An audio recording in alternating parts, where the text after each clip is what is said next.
year on my money, right, on your $1,000 is not going to do it. And you just lose money anyways. And so then I was like, oh, it's got to be about growth stocks, right? And so I read all these books on growth stocks, PE multiples, multiple expansion, P, like post earnings, drift, like all this type of stuff. And I was all into this growth stock stuff. Then that didn't work. I was losing money. So then I got into like this can slim stuff. And, that didn't work. And it was really like you just go, thing to thing. And you just keep thinking it's like there's a new guru out there, a new style that's better. And it has really nothing to do with that. A lot of it is finding a method that fits your personality and your own goals. And then, the real tail end of it that's going to determine whether you're successful or not, because, you only need to know so much about patterns per se, is the mental side of things. And that's huge. I'll tell you, Doc, some of my best students are actually always the ones that think the least. I was talking to one of my students in California, and I was like, so I was asking her all these questions on stocks, and she didn't know anything. Like, she was in our class. She's like, I kind of just bowled through class. She's like, I do this. She's like, I do the flag. And I'm like, this, your EMA. And she's like, no. I do the flag. And she had like really control over like the few things she was good at. And she didn't really care about anything else. She wasn't like getting all wound up into it. And that made her actually really successful. She'd been making money like every day for like a year. And I thought that was really, really interesting because she'll be the first to tell you she's a terrible student. So, Doc, can you give us, so a lot of people don't probably know you in terms of actually seeing your face. Can you give us a little bit of background on what you do and how you got into this? Sure. It's a good story. I got into this completely not planning on being either a trader or a trading psychology coach. Back in the early 90s, I had an interesting gig as a part-time psychological consultant doing work for the Defense Department in the Navy. And I was involved in all kinds of crazy stuff like threat assessment and crisis management and pretty wild stuff. And actually, I didn't really like it. It was kind of stressful. And I ended up going from there to working for Wells Fargo. I live in San Francisco. Wells Fargo is headquartered here in San Francisco. So I was working down in the corporate offices downtown San Francisco, psychological consultant, working with traders, analysts, all kinds of folks. Another thing that I did that was very interesting, I learned a lot about trading psychology from handling bank robberies, of all things. Believe it or not, there's a lot of bank robberies. And part of my responsibility as a consultant there is whenever there was a bank robbery, and there's actually many more than people realize. They don't get into the media. It's pretty much squelched. It happens a lot. It happens every day. I was one of the first responders by phone. I would call into the branch and I would talk to the people who were traumatized. And then I began to, fast forward a few years, I began to realize as I was a trader, and I began working with more and more traders, especially independent, self-directed traders, that there's a lot of people out there that are traumatized. It's almost like they've been robbed at a bank. It's really kind of crazy. And what I discovered was most people come into trading with certain expectations, right? And the journey of a trader is generally completely a surprise for most people. It's not what you plan. Like you said, the beginning is you learn to recognize opportunity, you learn to recognize patterns, you go for the setups, and you want the entries. And then you think about the exits, but it's all about the entries in the beginning. And then eventually you start realizing it's about the exits, and it's about the reward to risk ratio, and it's about position sizing and money management. And then eventually it's really all about, it comes down to psychology. But for me, I did not plan on becoming a trader or even working with traders. It was 1995. I got kind of roped into it, and I loved it immediately. And I got hooked. By 97, 98, I was doing my own trading, and I've been actively trading myself for a long time. And so what's really cool for me is this is kind of unique, what we're doing here today, in that I never really have been able to talk publicly in public with a coaching client. Kanil is one of my coaching clients. We got a one-on-one for, I think it's like 7 or 8 months. We talk every week. And I don't really get to talk about that because most of my clients are confidential. People want to keep a secret their performance. People are embarrassed. People don't realize that, you know what, you're human, and everyone struggles with the same things, including Canoe, including myself. And I've been fortunate enough to work with some of the top traders in the world, and they struggle with the same things as well. So, guys, how I came across Dr. Menaker was that in September of this year, I was at, I wouldn't say like a crossroads, but I was at kind of like a fork in the road, in that I already made millions of dollars between the trading and this business, but I hadn't made millions of dollars in a year trading. And I was at this crossroads where I was trying to figure out what I want to do with my life and my business, because I kind of had it, a lot of the things I wanted. You know, when you get started, it's like you want a sports car, you want to buy your parents a house. You have like kind of these basic things that you want, like, you know, physical things that you need to buy. And then, you know, kind of once you take care of all that, it's like, all right, what do you do next? What do you do next? And so I had a couple of things. Number one, I want to help a lot of people, and you know, and coach, because I really like teaching and motivating, and that's kind of like I think I'm better at that than, you know, even trading. And then the other thing, you know, that I was looking at was like, so where am I going to take all of this business? We had like all these employees. We had 15 employees. We had all these different businesses within Bulls on Wall Street, hedge fund, and you know, we had this like new fitness business and all of this different stuff. I just sat there racking my brain, like, we're kind of like frustrated, like, man, like I didn't feel complete yet. And I was trying to pin it down on why. And it kept coming back to the same thing, is that like I'm a great businessman and I'm a great teacher when my trading is really good. And when my trading is miserable, I'm like just a miserable human being to be around. And as I was thinking about it more and more, I realized, well, you know, my identity is not as a businessman or the CEO of Bulls on Wall Street or any of that. You know, my identity as like a person in terms of my career is a trader. And so, you know, I made the decision there to say, you know what, I wonder really how good I am. I suspected that I was one of the best, but it wasn't like I was making millions of dollars a year. I was making hundreds of thousands of dollars a year. And so, like, I wanted to know, like, am I really as good as I think I am? And and I thought I was. And so there was this hole there of how do I get there?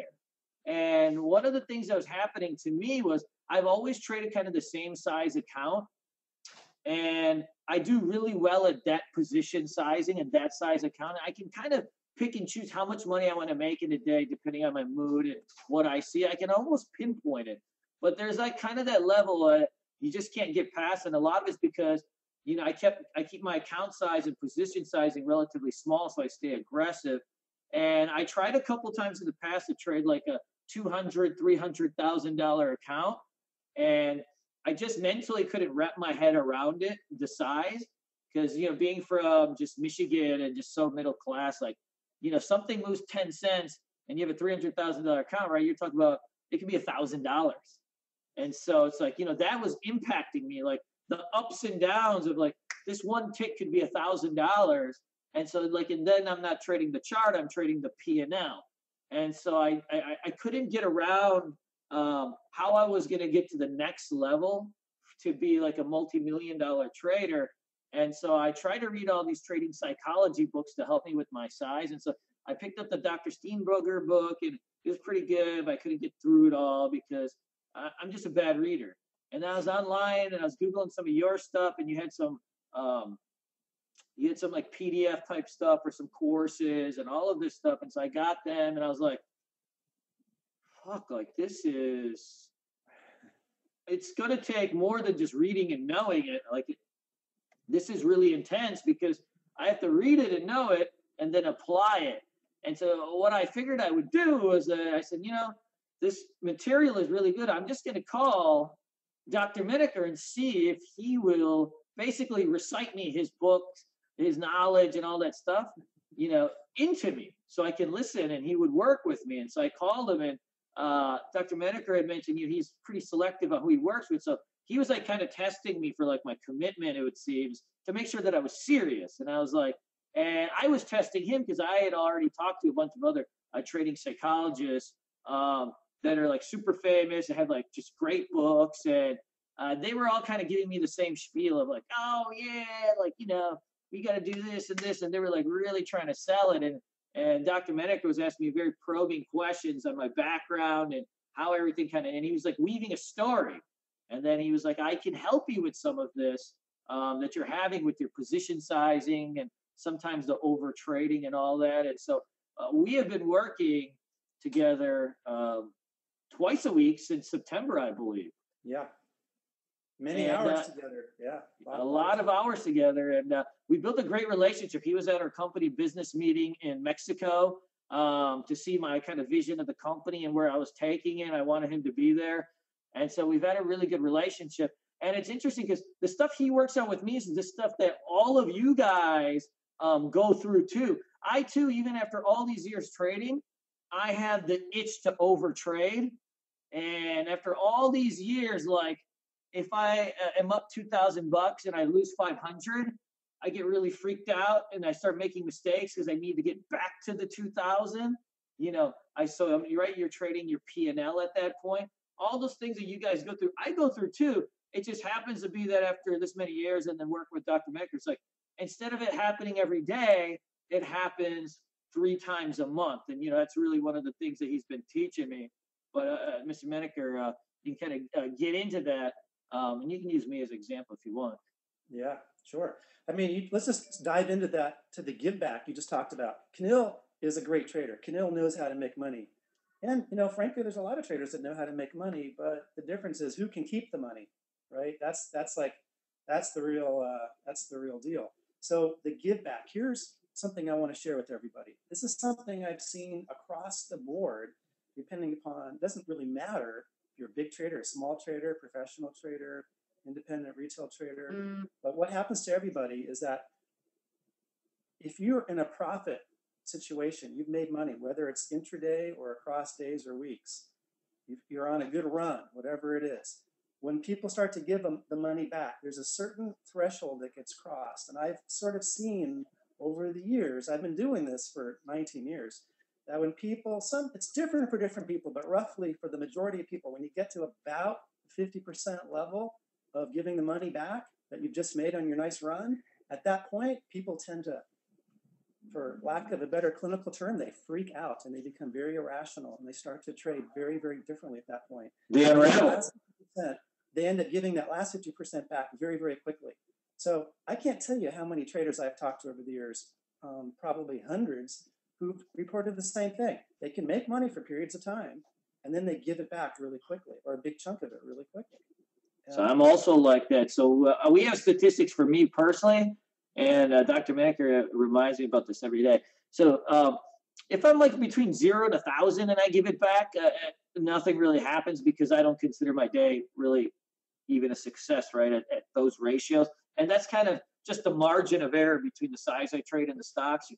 You will vacillate between, a few $100 back and forth, especially if you're under 1,000. But anytime that I've hit like the $2,000 mark or more, and I give back 50% of it, I almost always go negative.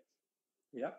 Because of this sequence of events happens of like, oh my God, I was up $2,000, now I'm up 1,000. If I leave, then I gotta even if I make 1,000 tomorrow, I'm only gonna be at where I was. And so it's like, you're almost depressed, And so the sequence of events starts is like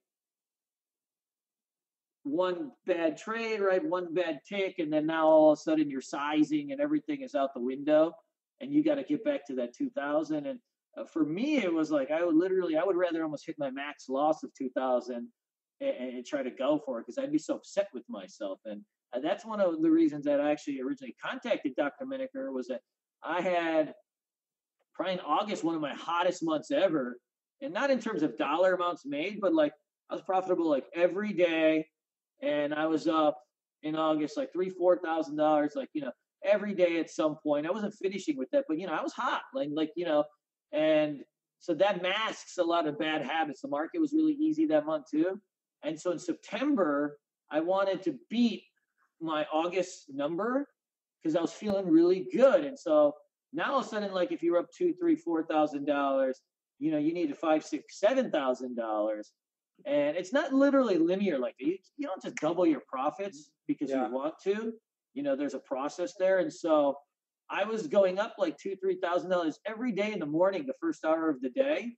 And then from lunch, from that moment on, like 10:30 to 1 p.m., that like lunch hour, I was giving most of it back. And I actually did that like 10, 15 days in a row. And so I wasn't even losing money, but I was giving it back. And it was psychologically really not traumatizing me, but it was wearing me down. I was feeling very tired because then from 1 o'clock to 4, instead of being at the beach, I got to grind it out. I got to like shape back up, put my discipline hat on, trade small and nip and tuck my way back. And then I make like 10 good trades in a row, but it only gets me back to where I was at 10:30 in the morning. I could have just walked away.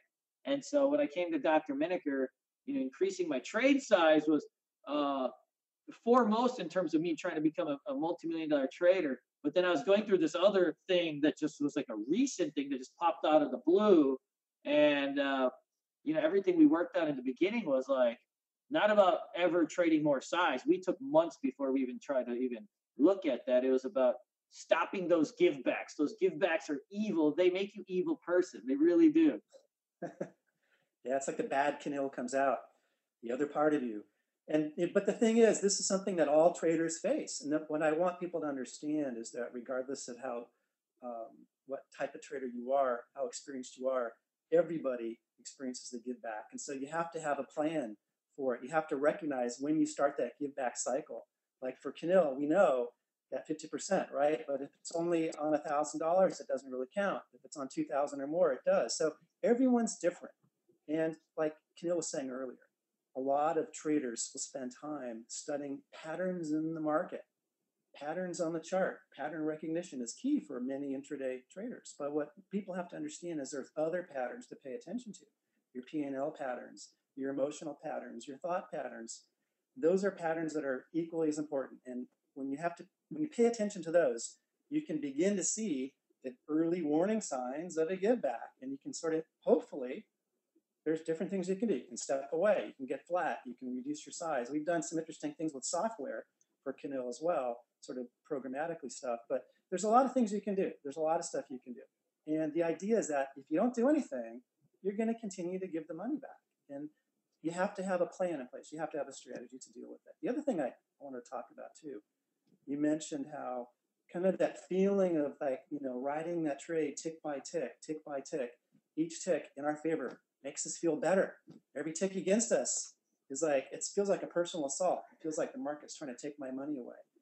A lot of traders experience every trade tick by tick. That's one heck of a way to experience a trade. What happens is when you experience a trade tick by tick, you start to respond to your concerns about your P&L. You start forgetting about why you got into the trade. You start forgetting about your process. Everything goes out the window. Before you know it, you're trading like a madman, either holding those losers or jumping into other trades to make your money back. So what I teach people, and what Canil has been learning a lot about, and he's really come a long ways. Canil was already a great trader before I met him, but he's come a long ways even since then, is focusing on the process, understanding that it's not so much about the outcome of this trade. Yeah, you want to make money, but it's what's your process? Is this the right reward to risk ratio? Are you aware of your level of fear of missing out, your level of anxiety, how much you're feeling satisfied with your financial situation today? Did you just get a call from somebody who informed you about some financial situation which is very positive or very negative for you? That's going to impact how you trade. So there's all kinds of factors that are not even part of the trade that enter into the situation subconsciously and then affect the trading. And so Canil and I have talked a lot about that. The other thing I just want to bring up, this was the first thing that I worked on with Canil. He did a great job with it. I'm really proud of him, is that getting his sleep and his kind of what I call the biological foundation in place. Canil, a little bit younger than I am. He likes to party, different lifestyle. I'm married, kind of lifestyle. I'm home every night, go to bed at a reasonable time. And so getting the right amount of sleep. And, Keneal is one of those, Keneal's a high energy guy, very confident, a lot of energy. And what I was showing him was that when we're sleep deprived, it just stacks the odds against us. It's not a guarantee that you're going to be more disciplined, more in the zone, but it increases the chances. And so things like getting the right amount of sleep is important. I'll tell you, man, there's research that shows that professional gamblers, commercial airline pilots, surgeons, and professional traders, all four groups, empirically studied, have shown when they're sleep deprived, they take on more risk than they normally do. For most people, they take on more risk when they're sleep deprived. So when you're trading less than 5 hours of sleep, consider yourself trading while drunk. You might make money, you might get away with it. Like, you can drunk drive and get away with without getting a DUI, but eventually your number comes up. And that's what's going to happen in trading too. So we worked on that. Keneal did a great job. I'm going to shout out to Keneal publicly for. I tried to actually go against Dr. Menaker. I said, well, Doc, I've actually had my biggest up days ever while I've been noticeably very much intoxicated. And those are like my best days ever. And he's like, well, yeah, you took a lot of risk. He goes, what about like your worst days ever? And I'm like, yeah, I was either sleep deprived or I was buzzed up or hungover or something, because when you're hungover, it's like you're like kind of numb to everything. So like I was having a lot of huge days with no sleep because, you're kind of numb to everything. And so it's like, look, you hit a couple stocks and you just happen to be the right market, the right stock. You had this monster day because you're overly risking everything. But then the opposite holds true, right? You get into the one wrong stock and you're all numbed up again, all of a sudden it's tanking. And like for me, it's like if I'm tired, I could be down $3,000 on something, and it's like I'm like because you're just tired. And so actually trying to get some sleep, that was huge. And I'm like a night owl, and I wake up super early, so it's like really, really I have to like really, really force myself to sleep. But it really, really had smoothed out my trading from like the ups and downs. So it wasn't like I was making like 100 times more money because I was sleeping better. But what was happening was instead of having, a $3,000 up day and then a $600 down day and then a $1,500 up day and a $800 down day, and just kind of going through the motion, I was just linearly kind of every day just chipping at it, where I wasn't having as much deviation from my trading results because I was properly, hydrated, slept, exercise, all of that stuff. And so the doc really helped me even with my eating. One of our first sessions, I opened up a Diet Coke, and he was like, I jumped all over you. He was like, I mean, you might as well just drink a beer at that point. Like, he's like, this Diet Coke is so bad. And so I like sheeply just put it away. And I'm like, okay. And all of those things that really helped me, in terms of, we weren't eating till like much later in the day. So I wake up at like 4:30 every day. And I have a couple protein shakes in the morning before I go work out. But then it's like we weren't eating, sometimes we just have a really big meal at night because we're just working all day. And then we go out to dinner like in a restaurant. We have a couple glasses of wine and a big, big steak. And then you go to sleep. And it's like, what about the whole day you were actually working, of like feeding yourself? And so the doc had actually made some really interesting points on glucose levels, which is something he was hammering into me if you want to go over that. I'll just say the brain uses, the brain's only 2% of your body weight, but it takes up 25% of the body's available glucose. And here's the other shocker. You think your lungs use up all your oxygen? Your brain actually requires about 20% of the oxygen for your body. But back to the glucose, you have to have balanced glucose levels throughout the day to maintain your willpower. There's a lot of research. Just Google glucose and willpower, and you'll come up with the articles and the research. You'll see it. When we make successive decisions over and over and over, your glucose levels drop. And then when glucose levels are low, it's just harder to have willpower. So you have to maintain, the right kinds of glucose levels throughout the day. You got to eat snacks. I like to graze rather than to gorge. Nuts and berries all day long, that kind of stuff. So what do you think? You have to eat you nibble on something every hour, every 2 hours? How does this all go down? Yeah, I mean, I pretty much nibbling. I have like a bowl of nuts and berries, dried berries on my trading desk. But yeah, I nibble on that all day long and have little snacks like every hour or two, a little bit more than the nuts and berries. So rather than having like a lunch, I like to just have several small snacks throughout the day with my little bowl of nuts and berries. And works really well for me. The big part of it is people forget that trading is not just mental, that it's physical also, because our brain of ours sits on top of our body, and it's our body that fuels the brain. And here's another interesting little tidbit. So people have probably heard of things like dopamine and serotonin and neurotransmitters like that. Well, here's an interesting thing. Serotonin, you can increase your serotonin levels by the foods that you eat. And there's actually more serotonin in your gut than there is in your brain. So and I'm not saying that just by getting your diet together and by sleeping right and hydrating that you're going to become a disciplined trader. But what I am saying is that if you do those things, you're just increasing the chances that you will. It's not a guarantee. It's not a slam dunk. But that's one of the pieces of the puzzle that you want to put in place. And that was the first thing that we dealt with. And Kenil did a great job. I'm really super proud of him for that. Because I was thinking, honestly, Kenil, I was thinking, oh boy, I hope this guy can do it, man. Because he likes to stay out late. He likes to just party. I do. I do. Well, I'm like single, right? So it's like, and I teach class. And so like for like really the last 6-7 years, like I go out alone, like, like I teach class, it could be 10 or 11 and class is over. And it's like, in my mind, it's like, okay, I put in a full day's worth of work. I started work at 6:30 in the morning. I traded. I did an afternoon webinar. I answered emails, did a blog. Then I teach class from 8 to 10. And if it's a 4-day class, you could go from 8 to 11. So once it's 11, it's like, all right, from 11 to 2 is my social hour. Like, so I like to get dressed up and cruise out to the bar by myself and just, mix and mingle. And I'm like totally fine with being out and about by myself because I've traveled so much, over the years. And a lot of the traveling I originally did before the guys came aboard and came living with me was alone.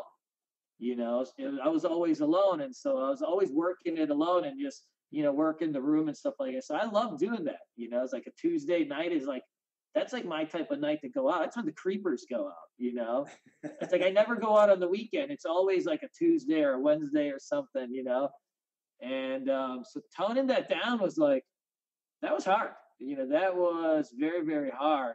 But I did see a direct result. So like from all this, like, now it's like, I go to sleep and we get up at bright morning, we're working out at like 5 a.m., to get myself geared up for the trading day. So it's like, you have so much that you have to do to prepare for trading. But then, being a trader, like you're like almost like an Olympic athlete. Like there's all this other stuff that you have to do to get yourself ready for battle, which is like 9:30 in the morning, market opens, the lights are flickering. Can you summon everything, when it counts, And that means that you have to be able to think fast and have energy and be clear. And it's hard to do if you don't sleep a lot or you eat like crap or, all of that stuff. You very rarely see huge successful traders that look like slobs. Yeah. And when you said like Olympic athlete, what it reminded me of is I have a friend who's a sports psychologist and he works with Olympic athletes. And he showed me several years ago, I think it might have been 2 Olympic cycles ago, how the USOC, U.S. Olympic Committee, came out with their manual for the coaches, a manual for the coaches. And in the manual, there was a whole section on how the coaches have to incorporate mental training for their athletes. And and that sort of became it was handed down from the USOC. And so that's the thing. I mean, high performers, whether you're a trader, you're an athlete, whatever it is, if you want to be at the best at your game, you want every edge possible. And one of the edges available is how you manage yourself. And one of the big, ideas that I teach people is that better self-management improves trade management. It improves how you approach your trade. And one of the things Kenil, you probably recognize this now, but when we first began working together and I was asking you to do all these kind of lifestyle changes, it was kind of a test, right? To see how disciplined is this guy going to be? And he actually did it. He did it. And that told me, wow, this guy actually has what it takes he has the commitment.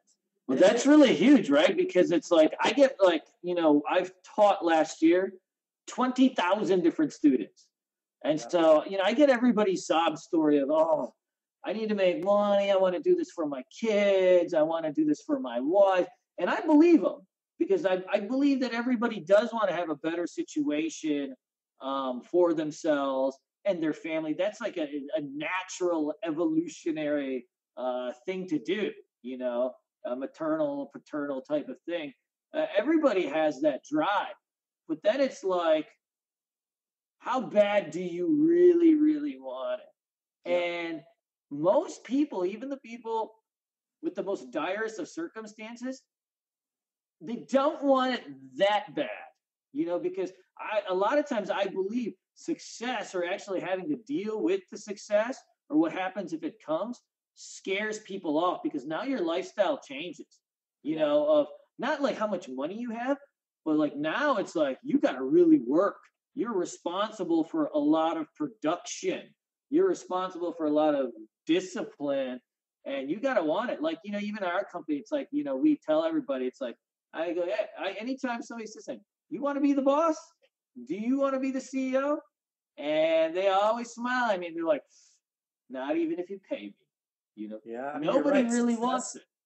Yeah, success brings increased responsibilities, and everyone wants the success, but they don't realize that it comes with these increased responsibilities. It Even comes with a even big price. And then, of course, so like when we're talking about trading, it's like, well, how bad do you want it? Well, if yeah, you want it that bad, you have to make this change. So, like, I remember a few months ago, I came like, I had like 2 bad days trading, and I was like just a wreck. Like, Doc, what the fuck? Like, da, da, da, da. You know what? I just got to go out and do it and go for it. And you're like, relax. And it's like, no, I'm tired of all the stuff you're telling me. Like, I got to be a man and just go for it. And you're like, you can't just choose a number and go for it. And I'm like, yes, I've got to. And then you gave it to me. He's like, it just depends. Like, how bad do you want this? Because if you want this bad enough, then you're going to go and take the rest of the day off and come back and do the right things rather than trying to be, you know, crazy macho man about it. And that was really true. It's like if I wanted it bad enough, I had to make a change. right. And making changes is hard. You know, that is Yeah, hard. yeah. I mean, I get it all the time too, right? People ask me on email, and I see it all the time. I'm so passionate about trading. I really want to make it work because I'm so passionate about it. And then I'll ask them a few questions to sort of get a sense of how deep is this passion and what is this passion really about. Usually, it's about the idea of having money, but they don't understand that the passion really has to be about, am I willing to do what it takes to become successful? That's where the passion has to be.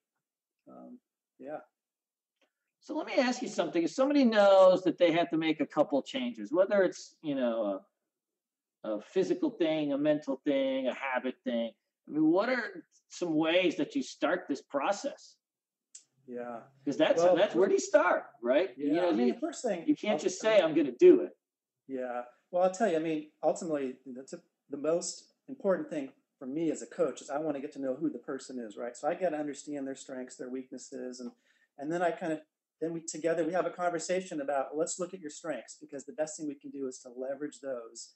Of course, we don't want to ignore the weaknesses. You got to attend to those to some degree, but you're gonna get a bigger bang for your buck if we identify the strengths and really leverage those. This is what people refer to when they talk about finding the right fit for your trading time frame. If you want to be a swing trader, intraday, whatever it is, um, finding that fit, a big part of it is your strengths, leveraging your strengths. So that's one aspect of kind of how the process begins. And then also looking at what have you done else in your life. A lot of people have come to trading with some kind of prior success, whether they were a student getting good grades, they just came out of college, or they had a job or a career, they owned a business that was really successful, or whatever it may be. The shocking thing for most people is that what made them successful in those other endeavors generally is not going to make you successful in trading. You kind of have to reinvent yourself in many ways to be a successful trader. So that's part of where the conversation begins, is kind of like I don't want to say reinvention, but it's really about getting in touch with the strengths that you have and understanding the subconscious motivations that tend to pop up at those situations when you're in a losing trade or when you're impatient, you want to make more money. What are the subconscious motivations that are driving that urge to hold on to that loser, to jump in and hit that buy sell button? I mean, So what you're saying is that whatever's screwing you up, you got to go in and fix it in you some got to look manner. under the hood. You got to look under the hood, and that's kind of, some people just don't want that. They just want it. They want a pill. They say, can you give me the magic pill, and I'll be all better. Sure. And if that pill existed, we wouldn't have markets, because markets require winners and losers, right? Markets wouldn't exist if it's too simple. You have to have. There's going to be struggle, and there's going to be ups and downs. There's going to be winners and losers. So if you want to be more in the winners camp, you have to understand what it takes, and it's going to take focus on process, goals, not outcomes. Getting back to that, writing a trade tick by tick. I just want to address that again, because I don't think I talked enough about it.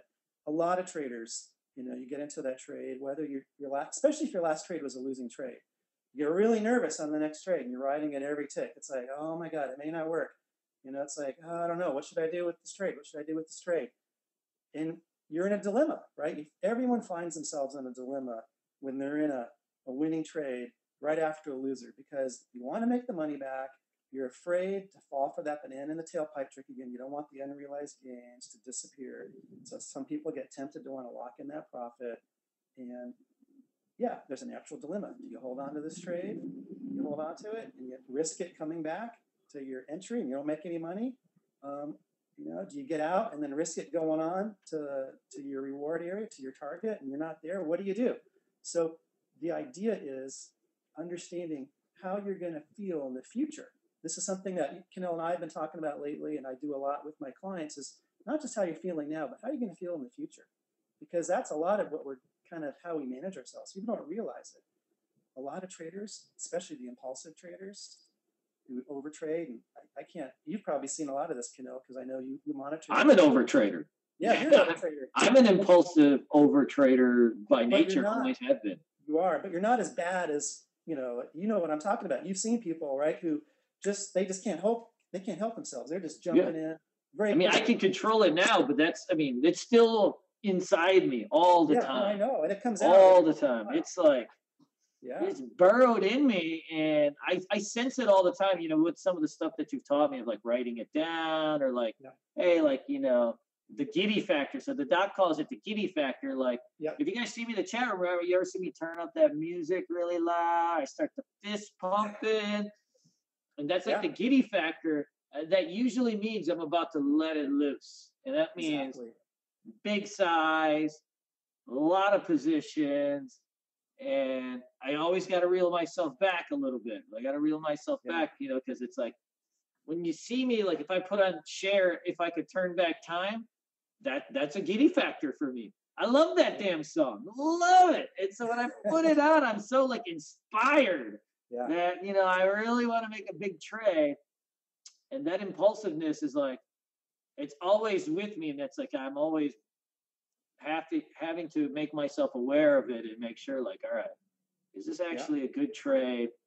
Not a good trade. A lot of times if you ask yourself if it's a good trade or not a good trade, what's funny is that most of the time you're gonna tell yourself, it's like, that's actually a really shitty trade.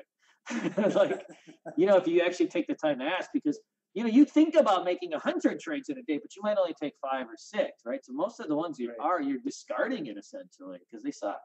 They're not ready. Right. Yeah. It's that impulsiveness, it's even inside of me. It's not just inside of you, it's inside of probably the majority of traders to a certain degree. Some of us tend to be more on the risk-seeking side. Some of us tend to be more on the risk-averse side, just in life in general. I'm a little bit more of a risk seeker, maybe not as much as you are, but I grew up surfing and doing all kinds of stuff, kind of some extreme sports when I was younger. So I have that risk-seeking nature inside of me as well. And I'll tell you, it can come out of my trading. And one of the things I noticed for myself years ago, I'm in California, West Coast. Got to get up really early for the markets here. It's kind of a pain to get used to, but in fact, years ago, my wife said, "Oh, this is never going to work. You're never going to become a morning person." But I actually eventually did. But one of the things that happens for me, I leave my computer on. I've got, a bunch of my screens up and my computer on, all my charts. I leave it on overnight, but I turn off the monitors.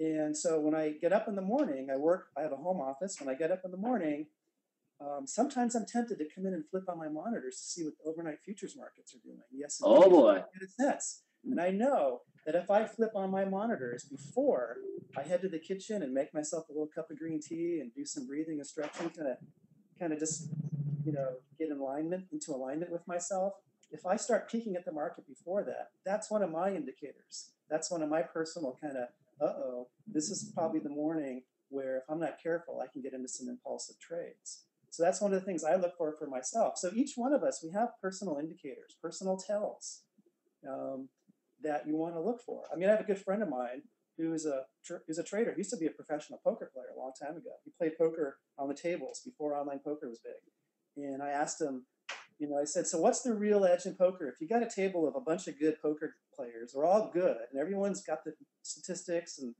memorized, and they're all counting. It's all the same stuff, yeah. Yeah, what do you do? How what's your edge there? And he said, it's all going to be about bluffing and reading other people's bluffs. That's what it's going to come down to. So it's all about the tells. And you got to make sure you got to pay attention to what your tells are and what other people's tells are. So that's kind of what trading psychology is a lot about, is understanding your tells about when you're about to go off the rails. And that's a big part of it. So the tells are huge. And that's actually, for me, it's like Doc asks me every time we do a session, he always, first thing he asks me is like, how's business going? Right? Because it's like bad business pisses me off, right? Because it's like, right, you're paying employees and you want to do right for your students, and like a bunch of students don't do their business plans or something. I'm like pulling my hair out, or some guys emailing me his trades, and I'm like, oh my God, he's not getting it.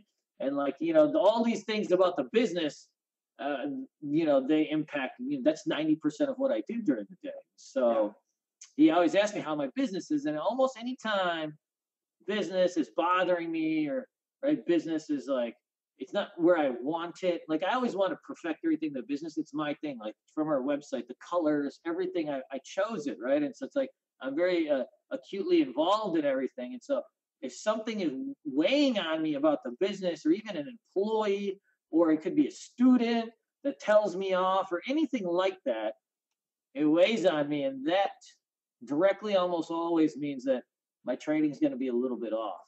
Yeah. I mean, it's these non-trading factors have a big impact on our trading. I had a trader once that was sent to me by a prop firm. They wanted me to work with them, and they said, hey, look, this is a guy who doesn't really believe much in trading psychology, but see what you can do with him. And in my first conversation with the guy, he's a very smart, really analytical person, and he was successful, profitable trader up until a couple of months prior. And I asked him what had changed, and he was blaming the market and the usual kinds of things that you hear. And then I started to ask him about what was going on in his personal life at around that time. Lo and behold, it turns out his girlfriend of many years had dumped him right around the time when his trading just completely changed. And he never made the connection. Something as simple as that sometimes.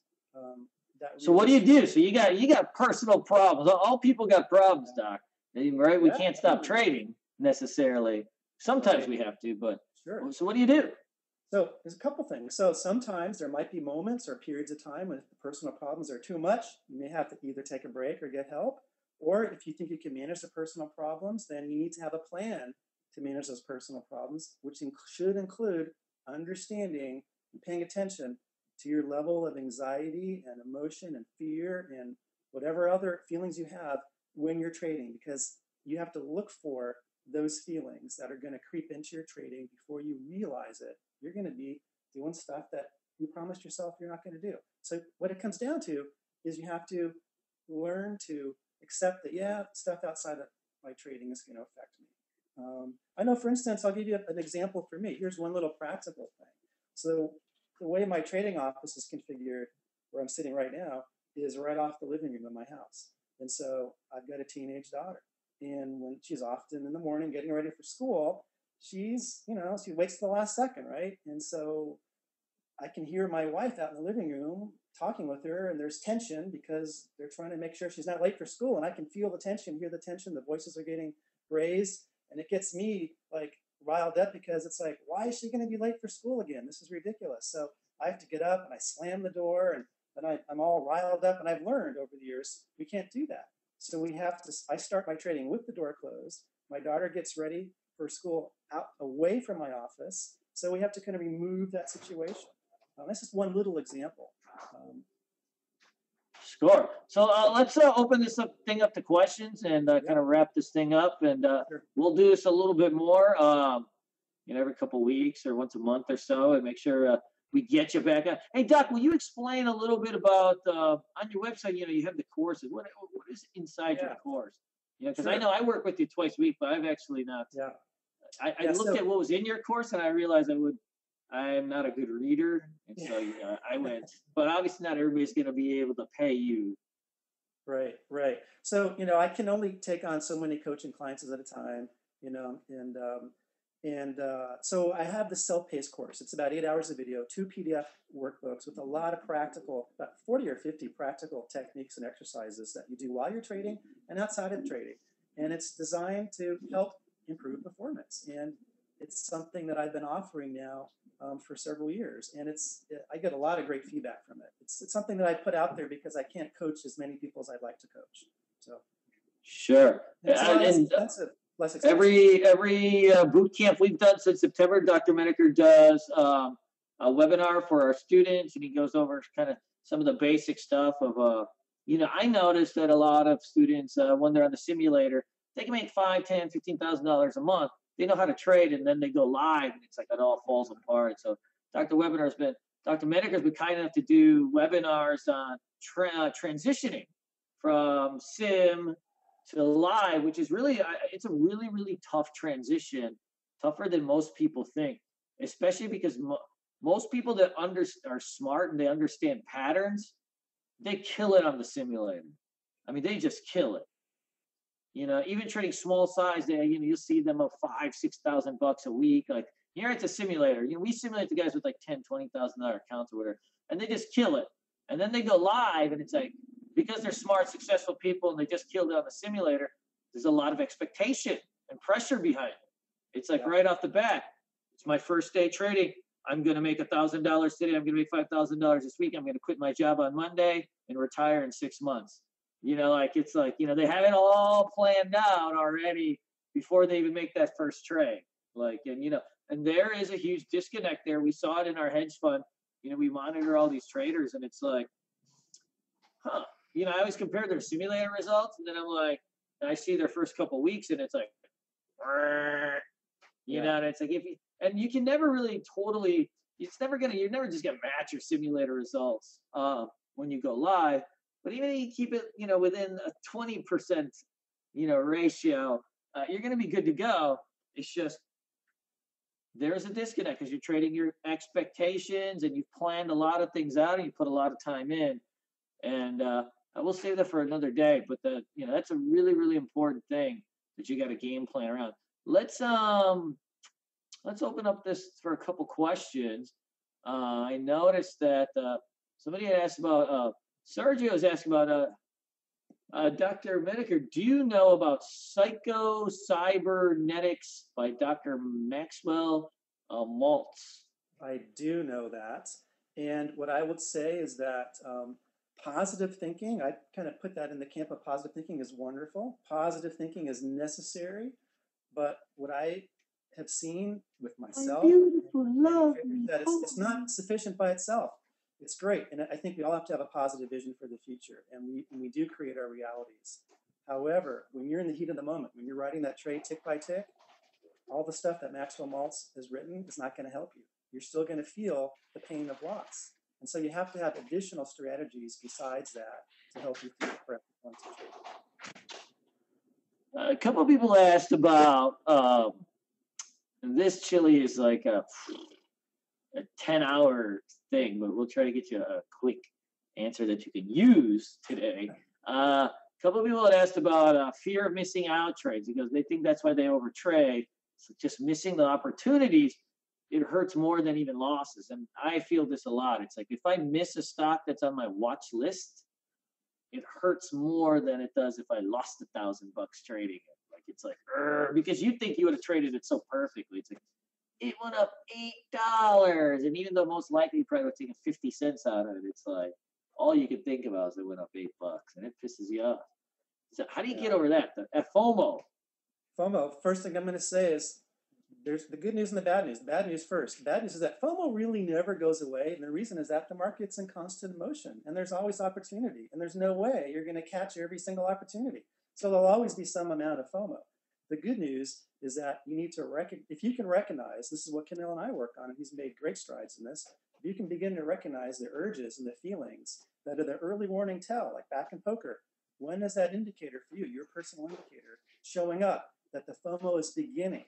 If you can catch it early, before your finger gets to that buy sell button, that's the key. It's recognizing it early, looking for, and everyone has their own unique tells, and that's where the coaching kind of comes in with Kenil and I. We talk a lot about that. A couple of people have been asking about supplements, not necessarily like brain additives, but fish oil, True Brain, all different types of stuff. Sure. Any advice on supplements? Yeah, I mean, I think, like I said earlier, in the beginning of this webinar, right? You have to take care of the body. That's really important. But by itself, it's not going to make you a disciplined trader. Okay, by itself, it's not going to. It's part of the package. It's part of the whole picture. But yeah, I'd say supplements are good. I personally use a variety of different things. But if I didn't, would it affect my trading? Probably eventually it would. Would it? If you were to all of a sudden take every supplement that's available out there, would it improve your trading? Probably not. But does it stack the odds more in your favor that you will be able to start to control yourself more and start to become more self-aware? At some point, it probably will. But by itself, it's not going to necessarily change your trading. But so do you have a favorite? I personally I use L-theanine, which it's one of the ingredients in green tea. And what it does is it basically makes you alert, but in a kind of a relaxed state. So a combination of a small amount of caffeine and a couple hundred milligrams of L-theanine. I'm not recommending this to anyone because technically I'm not supposed to endorse stuff like that, but I'm just going to say that's what I use, and it works for me. And I also you got to stay hydrated. And water is I think of water as a supplement for many people because they're just drinking soda pop and caffeinated beverages. You can just drink nice, clean water. That's a great supplement right there.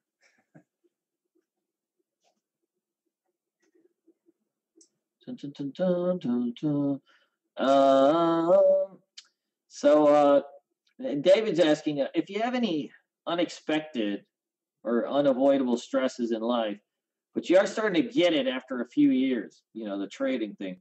Any techniques you can use to help your resiliency, because and we talk about this a lot, the bounce back ability is like, so huge, just like an athlete, right? It's like you bad play happens and you have to immediately forget that it ever happened and move on and play it fresh. Otherwise, right, if it lingers, Right. crazy things happen. Resiliency is that's really one of the more important things that traders are going to need. Resiliency is probably, in my opinion, one of the key traits for successful traders. I mean, that's cognitive ability, has something to do with it. Conscientiousness has a lot to do with it. Resiliency is across the board what I've seen for everybody.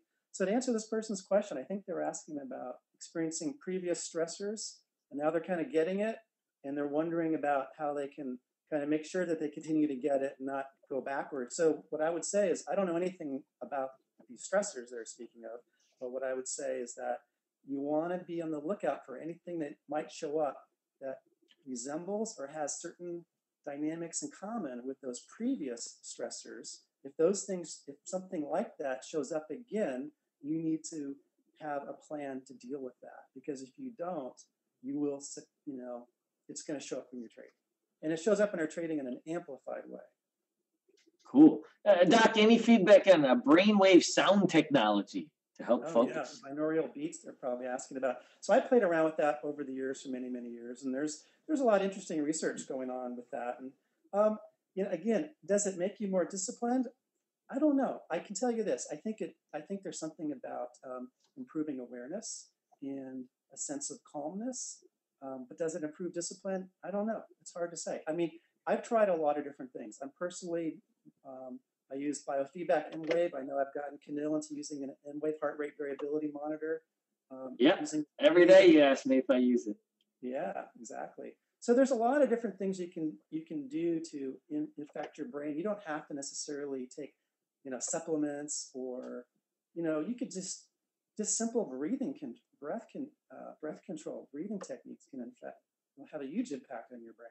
And how it works is this: breathing influences your heart rate. Your heart actually has more electrical energy than your brain. Most people don't realize this. And so your heart is sending electrical signals. There's electrical signals going back and forth between your heart and your brain. And so if you can manage your heart rate variability, that has a huge impact on your brain waves. So one of the routes to impacting your brain waves while you're trading is through your breathing. This is why taking you and I have talked about taking 4 long, slow, deep breaths periodically throughout the day can be a reset. I do typically when I'm doing bad things, so I hold my breath. Yeah, so I tighten up. Everyone, I do it when I work out too, and it's like something's like too intense. For some reason, I hold my breath. They either hold their breath or they breathe really shallow. And so what you want to do is you want to take long, slow, deep breaths. Inhale through the nose, pause briefly, exhale through the mouth. If your nose isn't stuffed up, do at least 4 complete round trips of that. Do that periodically throughout the day. Do it right after a losing trade is a wonderful way to kind of calm yourself down and reduce the chances that you get into a revenge trade to make your money back. So Clayton's asking us, since you guys have been working together, are we primarily now in maintenance mode where we just kind of review and work on the same things, or do new things pop up continuously? Is this experience typical for most traders? I would say we're not in maintenance mode, that we're like just kind of getting started. Yeah. Not because I haven't learned anything or anything like that. It's just I'm wanting to get to so many different levels. And then also the doc is very helpful as like almost like a consultant, even on organizational issues of like helping me with how I deal with people, and manage people and stuff like that. Because a lot of that is psychology and trading psychology, how people like to be talked to. And I typically, because I am very all the time like ho hum, and it's like, I'm used to people, they always want to follow me and do what I say, like, and be excited about it. So it's like, I don't like when people disagree with me. And so it's like, I learned a lot from Dr. Menaker. I'm just like, listen, sometimes you want to get your point across. Yeah, and just you can't sell them on it. You may actually have to make sense. Exactly. My 2 cents is that think of it, Clayton, think of it like this. We're like an onion, layers of an onion. You peel one layer, there's another layer there. Peel one layer away, there's another layer. So it's a journey. And I've had some coaching clients that I've been working with for many, many years. Sometimes we'll go through periods where there might be several weeks where they don't need much. And there might be periods where they need a lot. But it's a journey that never ends for many people. So and we go through phases too. We go through phases where we're in maintenance mode, where things are good and we're kind of just keeping things along, and then we kind of have like an end goal. So the doc will say, all right, if you don't do any secret trades, like I do trades when I'm bored, like, it's like, I may leave the chat room and take off, and I could be at the beach, and it's like I got my phone and I'm like, boy, that Yelp looks good, and it's like, it's just totally pointless because I left the chat room, I went to the beach to relax. Like, why would I bring this phone with me and try to make a trade? It's like those type of things. So we have like these type of process goals of like, listen, if for the next 2 to 3 weeks, if we don't make these type of impulsive trades and we don't have any give backs, then let's add some size to your count and your trades and kind of progress things. And then what'll happen is once you do that and you get to the next step, a whole new crop of stuff will kind of come about because you're doing something new. And so then, it takes me a bit to adjust, and then we're kind of back in maintenance mode. And oftentimes I regress too. So then it's about building it back up to where we were. And so, there's a lot of just, maintenance, and then we build, and we maintain, and we build, and then we work on just different stuff too. So it's like, for me, just like any of you guys, I run into different issues every single day of my life, from walking around to my business to my parents or whatever, just like anybody else. And so, those are all the things that may be impacting me too. And so those change daily. And so our conversations are always a little bit different because we got to dig into if I'm screwing up a little bit, what's causing it. Yeah. And I'll just say that, because Canil is a bit of a unique case in that, he was a successful trader. He wasn't like losing money or not making money when we began working together. Now, I've had lots of clients, generally clients more in the retail world, who've never made money. And very often for those folks, very early on, there'll be a significant change for them. and there'll be a big improvement. Not always, but very often. So, but when I work with a trader who's been already profitable for a while, like it's that, think of the model of the onion, peeling one layer away, there's another layer. It's much more. It's a journey. And Kano's got some big goals, and he's on his way. So I got big goals. Hey, this is a really good question, kind of unique, and I have my own opinion on it, but I want to hear yours too. So JJ's asking if the fear of losing money is really high because you don't know if 6 months down the road you would be able to make your rent. Do you stand a chance in trading, even a small one, or is it totally doomed from the get-go? He thinks a lot of folks would like to know this. Yeah, gosh. I mean, this is, it's kind of a bit of a lightning,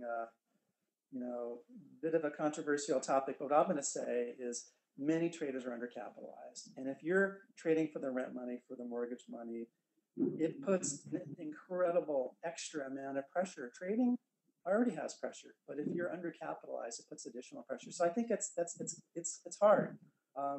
Whether it's worse is if you're undercapitalized and underskilled, then it's a perfect storm of you're basically going to bust. So most of the traders I know, myself included, Sang Lucci, Mary Beth, all these traders came with very small accounts and with nothing. No backing, no money, college kids type of thing. So we were all undercapitalized at some point, and the pressure was there, but we were very highly skilled. To this day, like, so if this, like, I didn't have all this stuff and this was a few years ago or something, and I had $2,000 left, I could fight my way out of it and build it all back because I was highly skilled.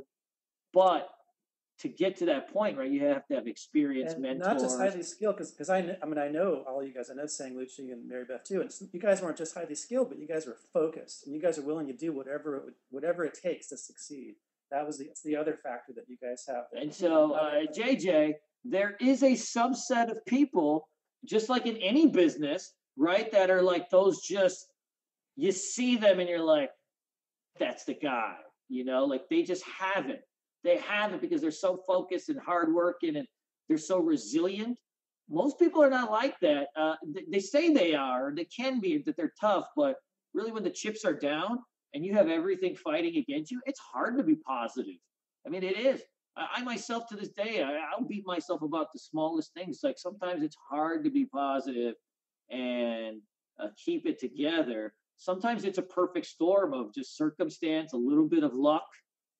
I think a lot of the stuff, like for me, was a little bit of luck, like struggling and then meeting Paul Singh and him kind of working with me for a few weeks and kind of changing a few things around. And I caught like really the right time and the right place in my life. And so even though I didn't have much money, I was kind of at this perfect storm of like things. The same thing with Mary Beth.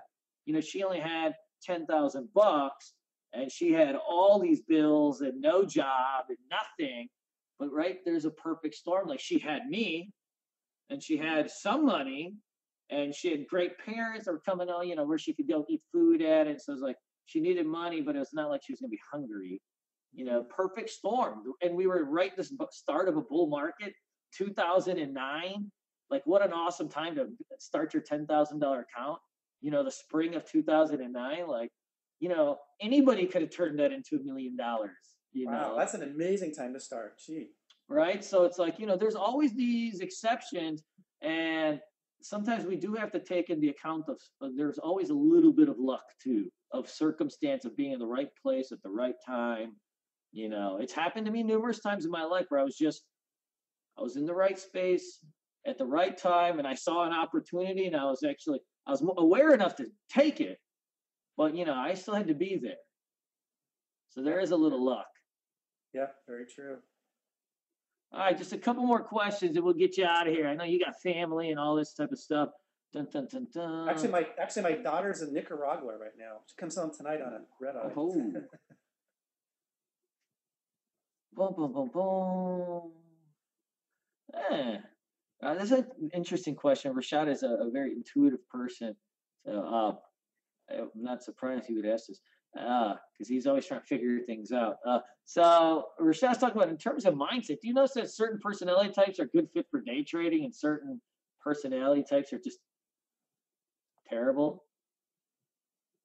Yeah, definitely. But then even within that, we can break it down further. There's different types of day trading. So, Yeah. yeah, definitely. Your personality type. Now, here's the thing. Everyone, I can't tell you how many emails I've received over the years. People take these personality tests and questionnaires and that to try and get typed or categorized into a certain personality. And then they'll send me the email and they say, what can I do with this? And it's like, well, my personal belief is that you're not going to really know a lot about your personality from taking a test. I could actually probably talk to somebody for half an hour, interview them, and learn more about them and tell them more about who they are than you would get from actually taking a test. But to answer your question, yeah, there's a lot to do with it. And I think what you've done a really good job with your students is kind of, I mean, you've kind of created different avenues for people to succeed in, to sort of help people to be able to match who they are with their trading style. Yeah, the people that I talk to and that I have relationships with, I do try to steer them in certain directions of the time frames they're trading. We always kind of keep the method similar to my method is like a really general, right? Trend trading, momentum trading is essentially, right? It's been around 100 years. But time frames and hold times and things like that, like depending on the person, it's like, we try to change those around when we're talking to people because, certain people just, they were meant to be scalpers. Not everybody, that's a very small subset of people, maybe 2% of all traders, but certain people are meant for that. And certain people are meant to swing trade, and that's where their personality is. And I'll tell you something that I've seen a lot of as a coach, and I've worked with a lot of traders from the floor, either in New York or Chicago, floor traders who try and transition to the screen. It's a whole different ballgame and really different. I've worked with some traders who did very well on the floor, and then they struggle when they come to the screen. So yeah, it's very true. Septine, who did you talk to or email? You let them know to put me on the phone with you or something like that. They'll get you. If not, you can always email me, KUNAL@BULLSON.WS. Dun, dun, dun, dun. Let's see. I think we're pretty much good. Kevin, this is awesome. How can I get a copy of this to show my wife so she understands my concentration and changing risk? Kevin, that's true, man. You got to get your wife on your team, man. That is actually huge. I very rarely see good traders where their wife is against it. I haven't seen it happen yet in my students. The good ones I've noticed, they're partners in this. Whether they're actually trading together or not doesn't matter, but they're partners in this in terms of the support system and the love. And then I have seen a lot of husband and wife teams really like one person doing the scans, one person doing the entries, and they're like, really combined. And I always think that's so awesome. It's really awesome. And I'll just give a shout out to my wife. I've got a really supportive wife. Many years ago, she didn't think I was going to be able to do it. Living in California, like I said, I wasn't a morning person. Having to get up really early for the markets here was a difficult change for me. But my wife totally supported it. She rearranged her life to sort of fit with mine. So sweet. So that is it, Dr. Menaker. So thank you very much. Guys, if we missed your question, you can always email me. And as you know, I can't keep the doc on for 3-4 hours like we do my webinars. This man has a family. I got clients I got to talk to also today. So all right, cool. So hey, guys, we will see you guys all soon, and email us if you need anything. All right, take care, Doc. See you later, Kenel.